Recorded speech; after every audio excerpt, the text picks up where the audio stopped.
ఇప్పుడు తెలంగాణలో AI city, skill university, net zero సిటీలను కడుతున్నాం కాబట్టి ప్రపంచ దేశాలు తెలంగాణ దిక్కు చూడవలసిన అవసరం ఉన్నది. అందుకే మా రాష్ట్రంలో పెట్టుబడులు పెట్టాలని సీఎం రేవంత్ రెడ్డి సారు అంటుండట. సీఎం సారు మాటలు చెప్పుడే ఉన్నదా, షేయి సర్కారు ఏలుబడిలా చేసేదేమని ఉన్నదా అరుచుకుందాం పారి. తెలంగాణకు తెంపు లేకుండా పెట్టుబడులు పట్టుకొస్తా, పెద్ద పెద్ద కంపెనీలు తెస్తా అని మలి ముఖ్యమంత్రి యనమల రేవంత్ రెడ్డి సారు బయట దేశం పోయిండు కదా. ఆడ పెట్టుబడులు పెడతామని ముంగడికొచ్చేటోళ్ళతో ఇంగ్లీష్లో ఓ దిక్కు ఇరుగ తీసుకుంటేనే రాష్ట్రానికి పెద్ద పెద్ద కంపెనీలు పట్టుకొచ్చేందుకు తనలాడుతున్నాడట.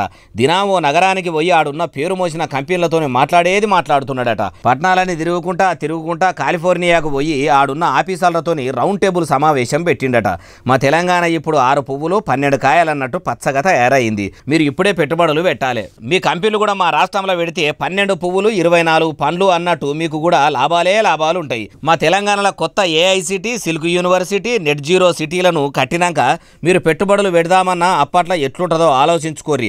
రాష్ట్రం రామసక్కదనంగా ఉన్నది కాబట్టి మీరు రందిపడకుండా కోట్లు పెట్టి కంపెనీలు పెట్టుకుంటే మా తెలంగాణలో నిరుద్యోగులకు నౌకర్లు ఇచ్చిన వాళ్ళు అవుతారు. అట్లనే మీ కంపెనీలకు కూడా మంచిగా కమాయించుకునే సౌలత్ కూడా ఉంటుందని అన్నాడు కావచ్చు. అయ్యా సీఎం గారు, మీరు ఎక్కదీపమూలే తెలంగాణను ఎలిగిద్దామని తనలాడుతున్నారని కాంగ్రెస్ వాళ్ళు అంటుంటే మీ అవసరాలకు మీ దగ్గర కోసమే బయట దేశం టూర్ పెట్టుకున్నారని కారు పార్టీ లీడర్లు కావలసుకొని అంటున్నారట.